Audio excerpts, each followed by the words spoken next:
안녕하세요. 제 이름은 김정화입니다. 올해 63이 되었고 지금은 작은 도시의 문구점에서 하루를 보냅니다. 사람들은 저를 조용하고 친절한 사람이라 말합니다. 하지만 아무도 모릅니다. 제가 퇴근 후 집에 들어와 불도 켜지 않은 채 한참을 거실에 앉아 아무것도 하지 않고 있는 그 시간을, 그 침묵을. 아이는 23이었습니다. 막 대학을 졸업하고 첫 직장에 출근한 지 겨우 한 달째 되던 날. 그날 아침에도 평소처럼 제 손등에 입을 맞추고 나갔습니다. 엄마 저녁에 봐. 그게 마지막이 될 줄은 몰랐습니다. 오늘 제가 들려드릴 이야기는 그 아이를 떠나보낸 후의 제 삶에 대한 것입니다. 슬픔은 생각보다 조용하게 깊고 천천히 스며듭니다. 가끔은 잊은 줄 알았던 감정이 누군가의 옷깃에서, 창밖의 나무에서, 아이가 쓰던 머그컵에서 되살아나기도 합니다. 이 이야기는 누군가를 먼저 보낸 사람들에게 드리는 편지이기도 합니다. 끝났다고 생각했던 시간 안에서 어떻게든 다시 살아가야 했던 한 엄마의 이야기입니다. 그리고 그 끝에는 작지만 진심 어린 바람이 하나 담겨 있습니다. 하늘에서라도 나를 엄마라 불러다오. 평범한 날이었습니다. 기억을 더듬어 보면 하늘이 유난히 맑았던 것 같기도 하고, 아니 어쩌면 그건 그리움이 만든 착각일지도 모릅니다. 나는 부엌에서 김을 굽고 있었고 아이는 식탁에 앉아 새로 산 운동화를 매만지고 있었습니다. 엄마, 이거 신발끈 예쁘지 않아? 나는 대답 대신 미소를 지어 보였고 아이는 잠시 나를 바라보다가 손등에 가볍게 입을 맞추고 현관으로 나갔습니다. 엄마 저녁에 봐. 정확히 그 한마디. 나는 늘 그랬듯이 현관문이 닫히는 소리를 듣고 나서야 김을 뒤집었고, 그 순간을, 정말 평범한 그 하루의 시작을 나는 그렇게 마지막으로 기억하고 있습니다. 그날 오후 전화를 받았습니다. 처음엔 잘못 걸린 줄 알았어요. 목소리가 너무 침착했고 너무 낯설게 조심스러웠으니까요. 보호자분이시죠? 아이가 지금 병원으로 이송 중입니다. 심장이 멈춘 듯 모든 소리가 정지한 것 같았고 귀에서는 바람 소리 같은 것이 울렸습니다. 사고였고 정확한 상황은 아직 전화기 너머의 말은 들리지 않았습니다. 나는 그저 무작정 뛰어나갔고 아이가 실려온 병원은 내가 평생 한 번도 가본 적 없는 아주 먼 곳이었습니다. 응급실에서 만난 아이는 이미 말을 잃은 채 누워 있었습니다. 온몸에 생기가 없었고 의사와 간호사들이 말하는 단어들은 내게 아무 의미도 닿지 않았습니다.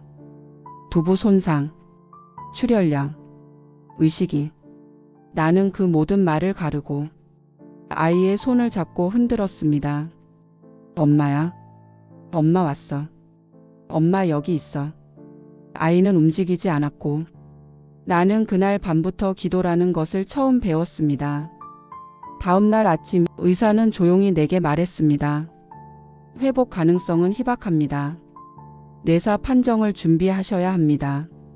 나는 그 말 앞에서 무너졌고 몇 시간이고 그 자리에 주저앉아 울었습니다. 그 울음은 사람이 아닌 짐승의 울음 같았고 나는 누군가의 손을 빌리지 않고는 다시 일어설 수 없었습니다. 3일 후 우리는 아이의 장기를 기증했습니다. 의사는 내게 물었습니다. 이 아이가 다른 누군가에게 다시 살아갈 기회를 줄 수 있습니다. 나는 고개를 끄덕였고 그것만이 내가 아이에게 해줄 수 있는 마지막이라고 믿고 싶었습니다. 장례식 날 나는 아무 말도 하지 못했습니다. 사람들은 위로를 건넸고 나는 그 말들 사이에서 숨이 막혔습니다. 그래도 좋은 일 했잖아요. 그래도 아이가 자랑스러울 거예요. 나는 그런 말들이 얼마나 날카로운지 그날 처음 알았습니다. 그 어떤 그래도도 아이를 다시 데려올 수 없다는 것을 아무도 이해하지 못했습니다. 그날 이후 나는 더는 잠들 수 없었습니다. 식탁에 마주 앉을 사람이 없었고 현관을 나서는 소리도 들리지 않았습니다. 시간은 움직였지만 나는 멈춰 있었습니다. 세상은 나를 혼자 남긴 채 아무렇지 않게 흘러가기 시작했습니다. 그리고 나는 매일 아이의 방 앞에서 멈췄습니다. 문을 열지도 닫지도 못한 채 그 자리에 서서 마음속으로 이렇게 속삭였습니다. 하늘에서라도 나를 엄마라 불러다오. 처음에는 정말 아무것도 할 수 없었습니다. 물 한 잔도 삼킬 수 없었고 양치질조차 의미 없는 일이었습니다. 잠은 들지 않았고 겨우 눈을 붙이는 순간에도 그 아이가 나를 불러 깨웠습니다. 엄마 나 배고파. 엄마 나 추워. 엄마 여기 너무 어두워. 그 목소리들은 환청이었는지 내 안에 죄책감이 만들어낸 고통이었는지 그조차 분간할 수 없었습니다. 친구들이 이웃들이 교회에서 알던 사람들까지 나를 위로하러 왔습니다. 하얀 꽃을 들고 미소를 참고 조심스러운 말투로 말을 꺼냈습니다. 그래도 하나님이 데려가신 거면 뜻이 있는 거죠. 그래도 아이가 먼저 가서 고생은 안 했잖아요. 시간 지나면 괜찮아져요. 나는 그 말들이 얼마나 잔인한지 그 사람들은 전혀 모른다고 생각했습니다. 그건 위로가 아니라 남아있는 나에게 침묵하라는 말처럼 느껴졌습니다. 그러니 나는 고개만 끄덕였고 눈물도 보이지 않았습니다. 그 후로 한동안은 아무에게도 전화를 걸지 않았습니다.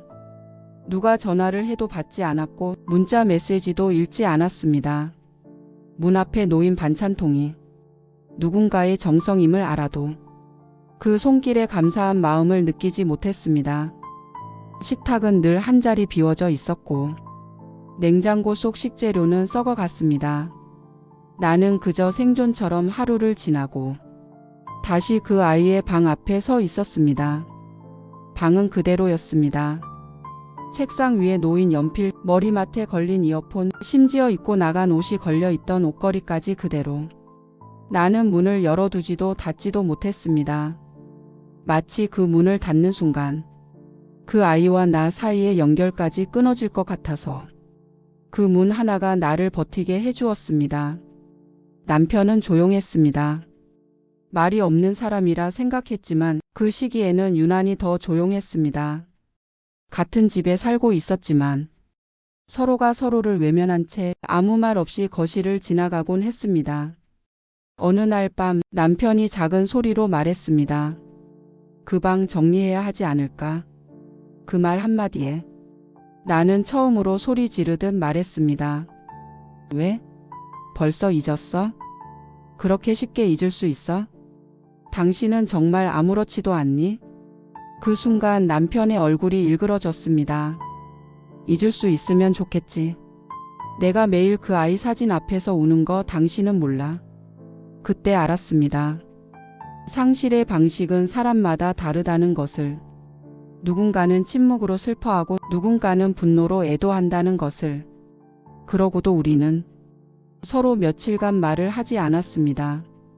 같은 슬픔 안에서 각자의 방식으로 겨우 버티고 있었던 거죠. 그러나 아이를 잃은 슬픔은 한쪽만이 감당할 수 있는 무게가 아니었습니다. 그날 밤 나는 혼자 거실에 앉아 사진첩을 꺼냈습니다. 어릴 적 사진들, 웃고 있던 아이의 모습, 나를 껴안고 있던 작은 팔, 졸업식 날의 정장 차림, 그리고 마지막으로 함께 찍었던 생일 사진. 사진 속 아이는 늘 웃고 있었지만 사진을 보는 나는 울음을 터뜨릴 수조차 없었습니다. 그 순간 남편이 거실로 나왔고 아무 말 없이 내 옆에 앉았습니다. 그는 사진 한 장을 들여다보다가 갑자기 말했습니다.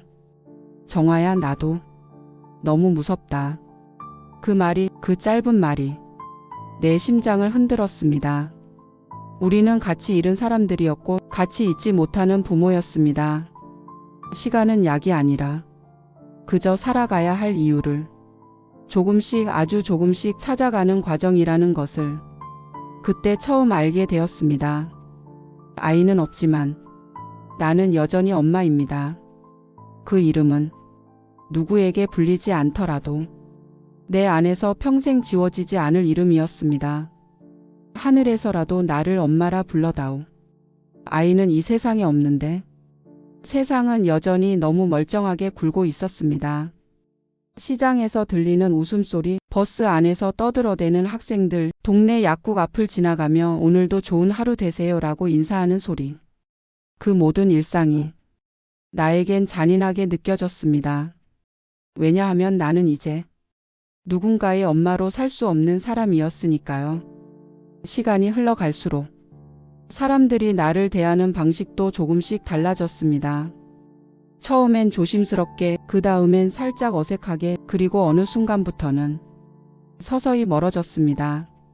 말이 사라졌고 시선이 어긋났고 같이 마시던 커피 한 잔의 약속도 흐지부지 사라졌습니다. 내가 일부러 피했을 수도 있습니다. 하지만 솔직히 말하자면 나도 그들과의 일상이 다시 돌아오는 것이 두려웠습니다. 사람들이 나를 보면 자식을 먼저 보낸 사람으로만 인식할까봐, 그 슬픔의 껍질로만 나를 기억할까봐 나는 나를 숨기게 되었습니다.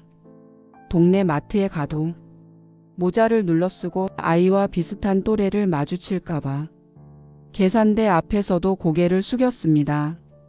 그래도 세상과 완전히 등을 돌릴 수는 없었습니다. 누군가는 내게 말을 걸었고, 누군가는 문 앞에 조용히 책을 두고 갔고, 누군가는 아무 말 없이 내 손을 꼭 잡아주었습니다. 그런 손길은 말보다 깊게 남았습니다. 그 손이 나에게 말했습니다. 당신의 자리는 아직 이 세상에 있다고. 그 무렵 나는 아이가 쓰던 일기장을 발견했습니다. 책상 서랍 아래 아무도 모르게 접어둔 노트 한 권. 맨 뒷장엔 이런 문장이 적혀 있었습니다. 나는 내가 엄마 아들이라서 정말 다행이다. 그 문장을 본 순간 나는 처음으로 아이에게 편지를 쓰고 싶어졌습니다. 그래, 너는 나의 자랑이었어. 그리고 너도 나를 그렇게 생각했다니. 그걸 이제서야 알다니 엄마가 너무 미안하다. 나는 그 문장을 100번도 넘게 읽었고, 다음 날 문구점에 가서 아이가 좋아하던 연보라색 펜을 하나 샀습니다. 편지를 쓰기 시작했습니다. 잘 지내고 있니? 요즘도 어깨에 담 걸리면 무심히 엄마 손잡고 와서 주물러 주던 그 버릇이 생각나. 너 없는 부엌은 너무 조용해서 엄마는 텔레비전을 틀어놓은 채 설거지를 해. 근데 그 소리보다 내 숨소리가 더 그리워. 매일 한 줄씩 나는 아이에게 말을 걸었습니다. 그건 누군가에게 보여주기 위한 글이 아니었고, 나 자신을 살아있게 만들기 위한 숨 같은 행위였습니다. 그리고 깨달았습니다. 말을 해야 사라진다는 걸. 마음속에 눌러둔 말이 너무 많으면 사람은 점점 굳어버린다는 걸. 그래서 조금씩 사람들에게 마음을 열어보기 시작했습니다. 먼저 인사하고 안부를 묻고 웃음이 나오지 않아도 입꼬리를 억지로라도 올려보았습니다. 처음엔 어색했지만 어느 순간 그들이 미소로 답해 주었고, 나는 그제야 이 세상에서 살아있다는 감각을 다시 느끼기 시작했습니다. 물론 여전히 아이는 없습니다. 다시는 돌아오지 않을 사람이라는 것도 알고 있습니다. 하지만 나는 매일 다짐합니다. 오늘 하루 내가 살아있는 이유는 그 아이가 나를 엄마라고 불렀던 그 시간들 덕분이라고. 그러니 하늘에서라도 나를 엄마라 불러다오. 아이가 떠난 뒤 나는 모든 일을 그만두었습니다. 운영하던 작은 문구점도 문을 닫았고 거리를 두고 있던 사람들과도 완전히 연락을 끊었습니다. 무언가를 판다는 일, 사람들과 눈을 마주치고 인사한다는 일조차 그 시기엔 상상도 할 수 없는 일이었습니다. 하지만 세상은 끝나지 않았고 누군가는 여전히 나를 부르고 있었습니다. 정화 씨, 문구점 다시 열 생각은 없어요? 거기 간판 그대로인데 아이들이 아쉬워하더라고요. 그 펜 냄새, 그 가게 분위기. 정화 씨가 아니면 안 나요. 처음엔 거절했습니다. 그 공간은 아이와 함께한 시간의 기록이었고 펜 하나 지우개 하나에도 그 애의 손길이 닿아 있었기 때문입니다. 아이가 가게 한쪽 벽에 적어 놓았던 낙서, 엄마 최고. 우리 엄마 문구점 짱. 그 글씨 하나에 나는 매번 무너졌습니다. 그러다 어느 날 아이가 쓰던 일기장 맨 앞장에 이런 문장이 있다는 걸 발견했습니다. 엄마 가게 냄새가 좋다. 연필이랑 종이랑 엄마 냄새랑 섞여서 되게 따뜻하다. 그 문장을 읽고 나는 한동안 아무것도 하지 못했습니다. 그 문장을 수십 번, 수백 번 읽고 가만히 앉아 햇살이 드는 가게 안을 떠올렸습니다. 아이에게 그 공간은 엄마의 또 다른 이름이었던 겁니다. 다음 날 나는 조용히 문구점 셔터를 올렸습니다. 먼지가 쌓인 계산대, 녹슨 책꽂이, 늘 놓던 자리에 없는 아이의 흔적들. 나는 천천히 하지만 정성스럽게 하나하나 닦아내고 정리하기 시작했습니다. 가게는 작았습니다. 단칸방만 한 공간에 종이 냄새, 잉크 냄새, 비닐 포장지 소리. 나는 그 모든 소리와 냄새에 아이의 목소리를 더 씌우곤 했습니다. 엄마, 이 연필 좀 싸게 팔면 안 돼? 엄마, 손님 오면 내가 먼저 인사해도 돼? 엄마, 여기다 내가 만든 스티커 붙여도 돼? 문을 연 첫날 처음 찾아온 손님은 초등학생 둘이었습니다. 여기 다시 문 연 거예요? 우리 그때 여기서 학용품 샀는데 기억나요? 나는 그 아이들을 보며 웃어보았습니다. 눈물이 날 것 같았지만 애써 참았습니다. 그리고 말했습니다. 응, 다시 열었어. 필요한 거 있으면 언제든지 와. 가게는 예전만큼 붐비지 않았습니다. 하지만 매일 한두 명씩 낯익은 얼굴들이 찾아왔고 나는 그들에게 천천히 다시 마음을 열었습니다. 하루는 어떤 할머니가 와서 말했습니다. 딸아이가 여기서 문구 샀던 기억이 나서요. 그때 아이가 좋아했던 연필 혹시 아직 있을까요? 나는 말없이 고개를 끄덕이고 구석진 서랍을 열었습니다. 그리고 그 속에서 아이가 가장 좋아하던 연필과 그 애가 고른 노트 한 권을 꺼내 들었습니다. 그 할머니는 그것을 받아들고 한참을 바라보더니 작은 목소리로 말했습니다. 아이가 여기 많이 좋아했었어요. 그때가 참 좋았는데. 그 말을 듣는 순간 나는 깨달았습니다. 이 문구점은 단지 물건을 파는 곳이 아니라 누군가의 추억과 마음이 오고 가는 곳이라는 걸. 그리고 그 마음들이 모여서 나를 다시 사람답게 살아가게 해준다는 걸. 아이의 흔적이 남은 이 공간 안에서 나는 아이를 다시 떠올릴 수 있었고 사람들을 다시 받아들일 수 있었습니다. 나는 여전히 아이를 그리워했고 그리움은 여전히 아팠지만 그 고통 안에도 따뜻함이 함께 있다는 걸 그제야 처음 알았습니다. 그래서 오늘도 나는 이 가게 문을 열며 마음속으로 이렇게 속삭입니다. 하늘에서라도 나를 엄마라 불러다오. 엄마는 오늘도 너의 냄새가 나는 이 공간에서 조금씩 다시 살아간다. 아이가 떠난 뒤 맞이한 첫 번째 생일은 차라리 없었으면 좋겠다고 생각했습니다. 달력에서 그날을 찢어버리고 싶었고 그 날짜가 없는 세상에서 하루쯤은 그냥 눈 감고 지나가고 싶었습니다. 하지만 날짜는 찾아왔고 그날이 되면 나는 그 애가 몇 살이 되었을지를 머릿속으로 자동처럼 계산하게 되었습니다. 24. 어쩌면 벌써 직장에서 승진했을지도 혹은 누군가와 사랑을 나누며 내게 소개하려고 했을지도. 그 모든 상상이 이루어질 수 없는 허상이란 걸 알면서도 나는 매년 그 아이의 생일을 혼자 준비했습니다. 처음 맞이한 생일은 집에서 조용히 아무것도 하지 않고 보냈습니다. 정확히 말하자면 아무것도 할 수 없었습니다. 그날 하루 종일 창밖만 바라보며 햇살이 들지 않는 방 안에 앉아 있었습니다. 창문을 닫았고 커튼을 쳤고 냉장고는 텅 비어 있었으며 세탁기도 돌리지 않았습니다.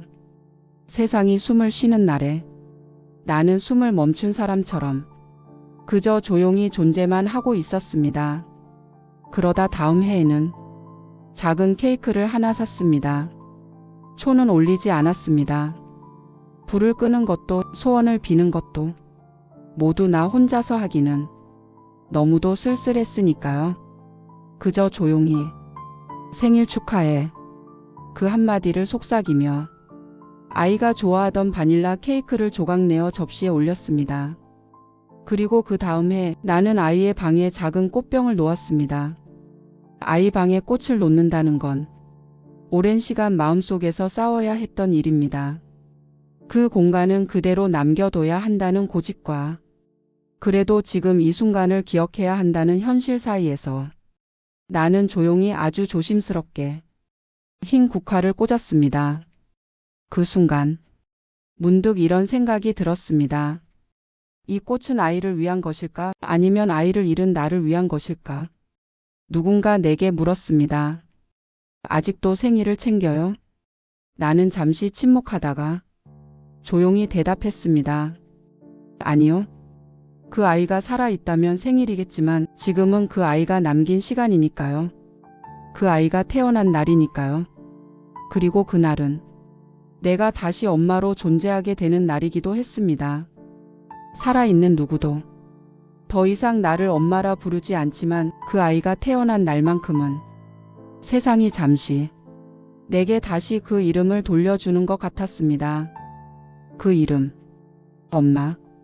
그 이름은 누가 불러주지 않아도 내 안에서 여전히 숨쉬고 있었고 나는 그 이름 안에서 다시 하루를 살아낼 수 있었습니다. 문구점 문을 닫고 집에 돌아온 저녁 나는 작은 촛불을 하나 켰습니다. 아이가 남기고 간 노트 위에 그 빛이 부드럽게 내려앉았고 나는 펜을 들어 다시 한 줄을 써내려 갔습니다. 오늘도 내 생일을 축하한다. 엄마는 내가 너무 그립다.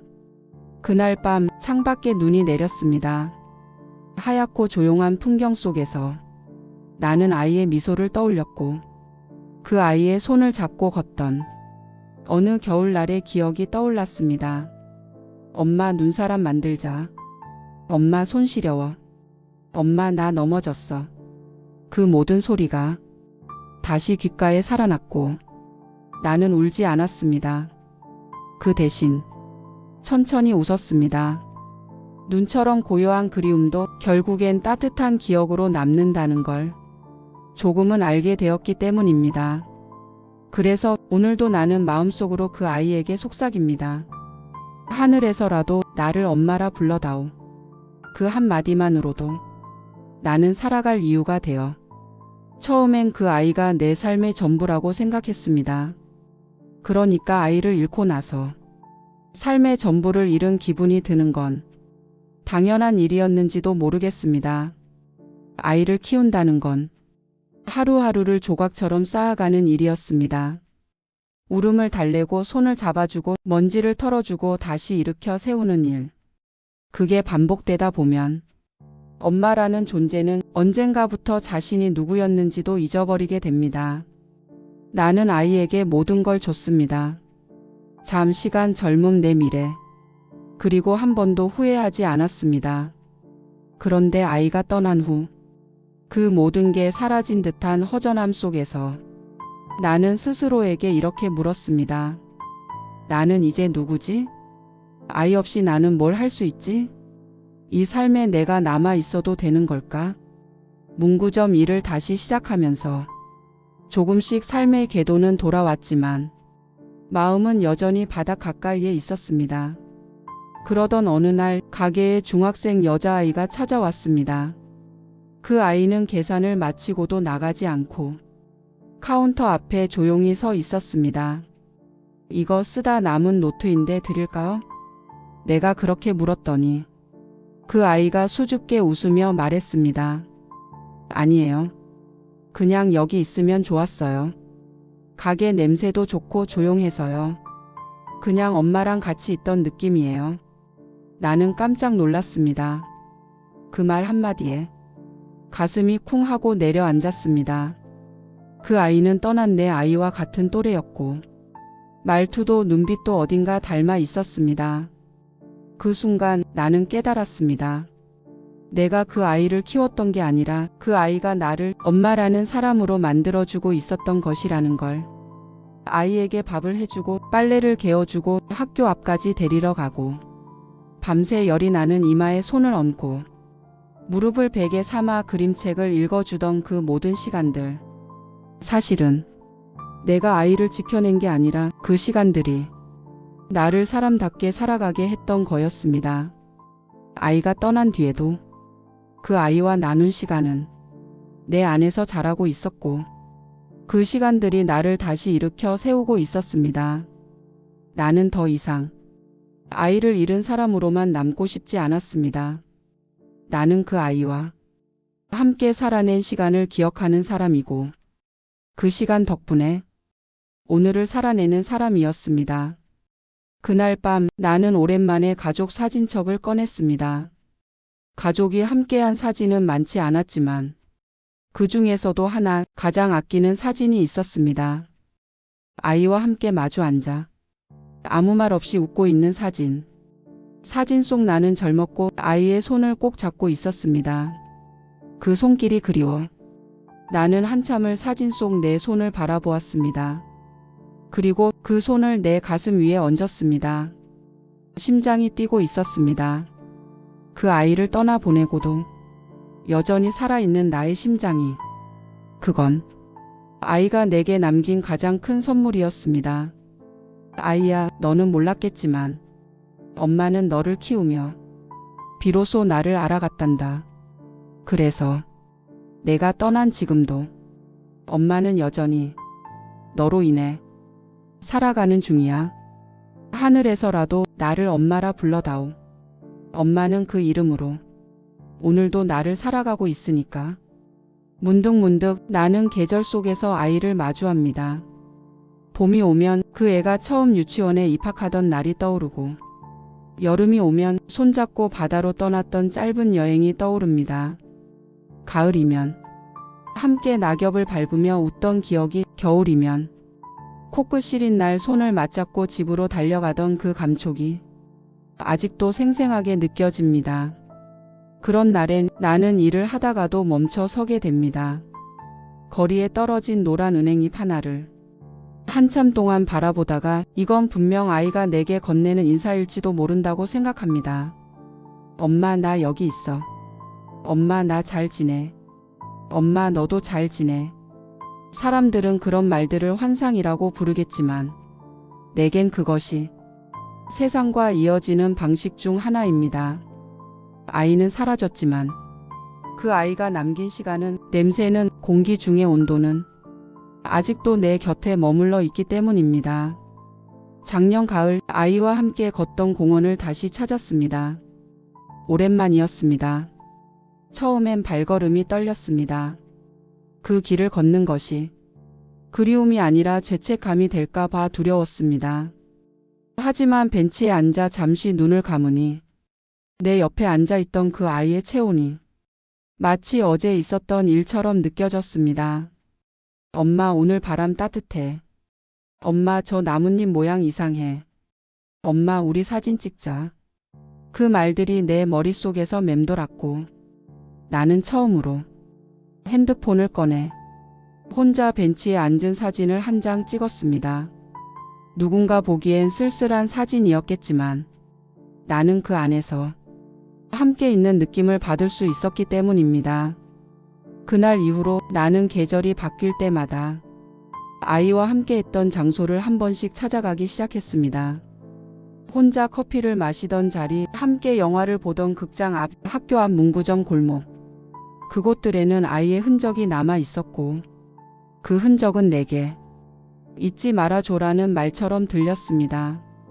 그래서 나는 그 장소들에 조용히 앉아 작게 속삭이곤 합니다. 엄마 왔어. 그때처럼 여기 있어줄게. 슬픔은 이제 나를 덮치지 않습니다. 대신 조용히 옆자리에 앉아 내 손을 잡아줍니다. 말없이, 억지로 울리지도 않고 억지로 있게 하지도 않고 그저 함께 있어줍니다. 나는 이제 압니다. 아이는 떠났지만 사랑은 여전히 여기에 있다는 것을. 그 사랑은 사라지지 않고 계절을 따라 나와 함께 걷고 바람 속에서 내 머리카락을 스치고 햇살을 따라 나를 안아줍니다. 그렇게 나는 오늘도 아이와 함께 했던 계절을 살아갑니다. 아이야, 너는 이제 눈에 보이지 않지만 엄마는 계절을 통해 너를 다시 만난다. 하늘에서라도 나를 엄마라 불러다오. 너와 보낸 계절들이 오늘도 엄마를 걷게 하니까. 한동안 나는 그 아이의 이름을 부르지 않았습니다. 목소리로 꺼내는 순간 그 이름이 현실이 되어버릴까봐 다시 돌아오지 않는다는 걸 내 입으로 확인하게 될까봐 나는 스스로 입을 닫았습니다. 주변 사람들도 마찬가지였습니다. 누구도 그 아이의 이름을 꺼내지 않았고 심지어 사진을 바라볼 때조차 조심스럽게 눈을 피하곤 했습니다.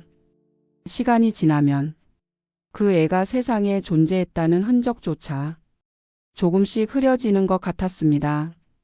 그게 두려웠습니다. 무서웠습니다. 그래서 어느 날 나는 용기를 내어 그 이름을 종이에 한 글자씩 써내려가기 시작했습니다. 손이 떨렸습니다. 처음에는 눈물 때문에 글자가 번졌고 그 다음엔 마음이 무너져 펜을 쥐고도 한참 동안 아무것도 쓰지 못했습니다. 하지만 결국 나는 그 이름을 적었습니다. 준호, 박준호. 그렇게 적어놓고 나는 그 종이를 조용히 두 손으로 감싸 안았습니다. 그 이름은 누구보다 따뜻했고 누구보다 아팠으며 누구보다 그리운 단어였습니다. 그날 이후 나는 조금씩 그 아이의 이름을 입 밖으로 꺼내기 시작했습니다. 혼잣말처럼 속삭이듯 마치 어딘가에서 들으라는 듯. 준호야, 오늘은 비 온다.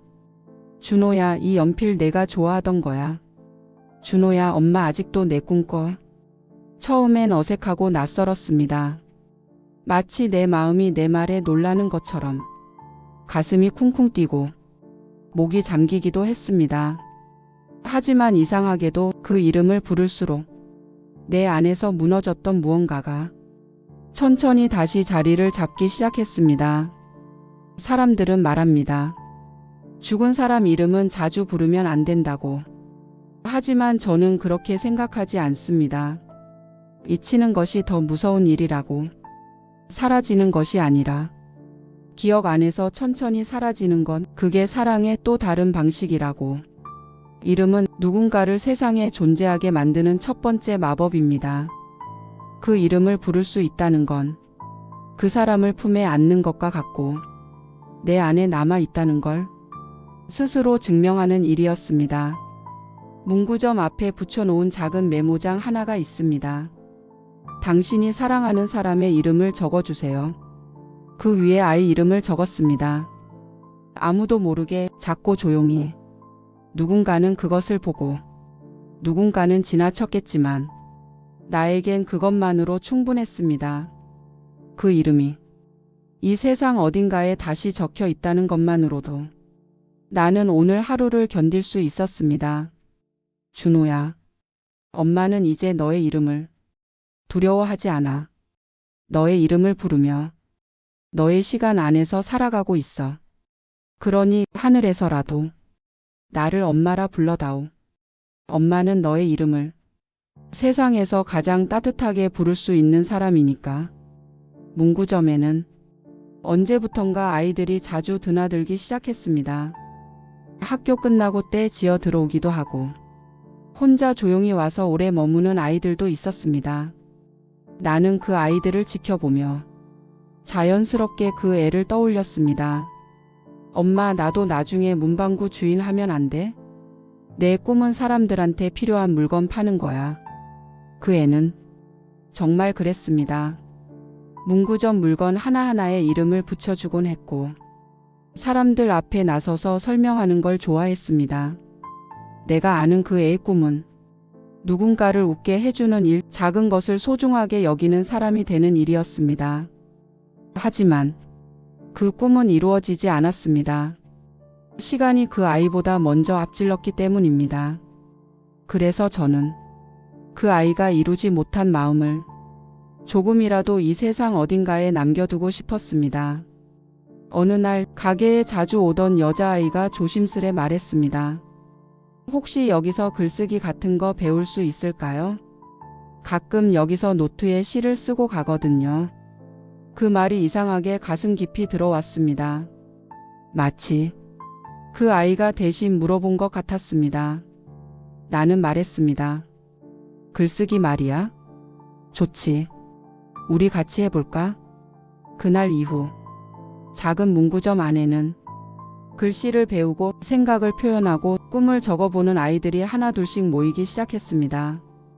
책상 위에는 연필과 노트, 색연필과 지우개가 놓였고 나는 아이들 옆에서 조용히 그들의 생각을 들었습니다.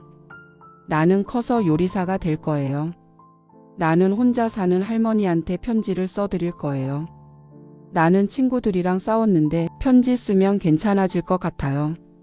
그 말들 하나하나가 마치 예전에 그 애가 내게 속삭였던 것처럼 느껴졌습니다. 나는 아이들에게 누구보다 진심으로 귀를 기울였습니다. 때로는 그들의 생각을 글로 묶어 가게 한쪽 게시판에 붙여주었습니다. 사람들은 그걸 읽고 웃었고 때로는 울기도 했습니다. 그 문구점은 이제 작은 글방이 되었고 작은 꿈방이 되었습니다. 누군가의 꿈이 그곳에서 다시 시작되고 있다는 것이 나는 참 감사했습니다. 그 아이는 이제 이 세상에 없지만 그 아이가 남긴 따뜻한 마음은 그 아이 또래의 누군가를 통해 계속 살아가고 있었습니다. 아이야, 너는 내 꿈을 다 못 이뤘지만 엄마는 지금 너의 꿈을 품고 하루하루 살아가고 있어. 아이들의 손끝에서 시작되는 문장 하나, 마음속에 조용히 쌓여가는 다짐 하나가 모두 너에게 닿기를 바란다. 하늘에서라도 나를 엄마라 불러다오. 엄마는 너의 작은 꿈을 이 세상에 계속 심고 있으니까. 시간이 흘렀습니다. 어느덧 그 아이가 떠난 지도 열해 가까운 시간이 흘렀습니다. 나는 이제 조금 늙었습니다. 예전보다 머리카락도 많이 빠졌고 가끔은 이름조차 잊어버리는 날이 생깁니다. 하지만 이상하게도 그 아이와의 시간만큼은 조금도 잊히지 않았습니다. 마치 내 몸 안 어딘가에 영원히 박제된 장면처럼 그 아이와 함께한 시간은 늘 선명하게 떠오릅니다. 아직도 가끔은 어디선가 문이 열리는 소리에 왔니?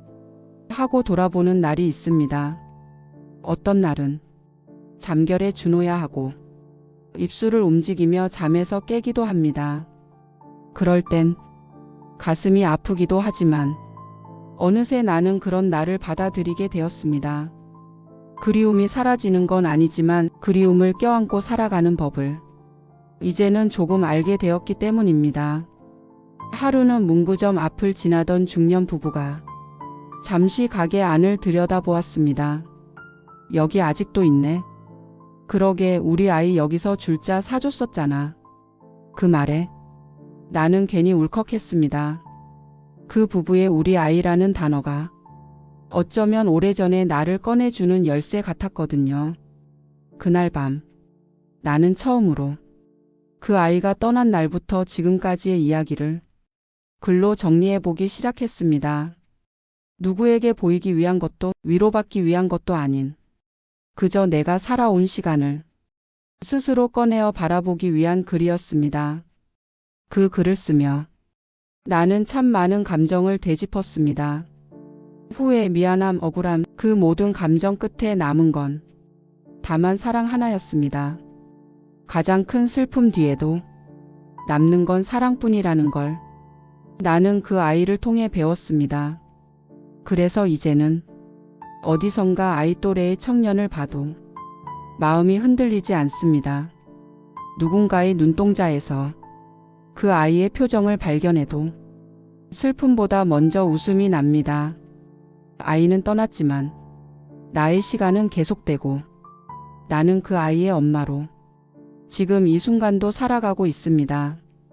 나는 더 이상 불쌍한 엄마가 아닙니다. 나는 사랑했던 사람을 기억하는 사람입니다. 그 기억은 나를 아프게 하지 않습니다. 오히려 내 하루를 단단하게 만들어 줍니다. 살아있는 동안 나는 아이를 잊지 않을 것입니다. 그 아이가 세상에 존재했다는 사실을 내 삶으로 증명해 갈 것입니다. 그게 이 세상에 남겨진 내가 엄마로서 할 수 있는 가장 따뜻한 방식이라고 믿기 때문입니다. 준호야, 엄마는 여전히 내 이름을 부르고 내 방을 닫고 너의 사진을 하루에 한 번씩 바라본다. 엄마는 아직 너를 떠나보내지 않았고 아마 앞으로도 완전히 떠나보내지는 못할 거야. 하지만 그건 슬픔이 아니라 사랑이 오래 머무는 방식이란다. 그러니 이제는 너도 나를 잊지 말아줘. 하늘에서라도 나를 엄마라 불러다오. 그 이름이 내 삶의 마지막 날까지 나를 살아가게 해줄 테니까. 지금의 나는 여전히 그 아이의 엄마입니다. 더는 울지 않고 더는 숨지 않고 그 이름을 부르며 작은 가게의 문을 매일 엽니다. 사람들은 가끔 묻습니다. 어떻게 그 아픔을 이겨내셨어요? 나는 대답하지 않습니다. 왜냐하면 그건 이겨낸 게 아니라 함께 살아낸 시간이었기 때문입니다. 그 아이는 이제 내 일상 안에서 고요하게 살아가고 있습니다. 햇살이 좋은 날이면 문 앞 화분에 물을 주며 속삭입니다. 준호야, 오늘은 조금 덥다. 겨울이 오면 마른 손으로 머플러를 감으며 말합니다. 너도 추운 데선 따뜻하게 입어야 해. 그 누구도 듣지 못하는 말이지만 나는 그 말들을 하며 살아갑니다. 누구를 위한 기도도 누구를 위한 용서도 아닙니다. 그저 사랑을 멈추지 않기 위해 나는 말하고 나는 살아냅니다. 이 이야기를 끝내며 당신에게 한 가지 작은 바람이 있습니다. 혹시 지금 사랑하는 이를 먼저 떠나보내고 그리움 속에 머물러 있다면 오늘 하루 그 이름을 한번 불러보세요. 소리 내어 부르지 않아도 괜찮습니다. 마음속으로라도 그 사람을 다시 떠올리는 순간 그 존재는 다시 이 세상에 잠시 머무는 것과 같으니까요. 그리고 당신도 기억해 주세요. 슬픔 속에도 숨은 따뜻함이 있다는 것, 그리움은 사랑의 또 다른 얼굴이라는 것, 그리고 당신은 여전히 살아있다는 것. 이 이야기를 끝까지 들어주셔서 정말 감사합니다. 지금 이 순간에도 누군가의 엄마로, 누군가의 사랑으로, 자신의 이름으로 살아가는 모든 이들에게 따뜻한 위로가 닿기를 바랍니다. 당신의 하루도 평안하시길 바랍니다. 늘 건강하세요. 그리고 잊지 마세요. 당신도 누군가의 전부였다는 것을.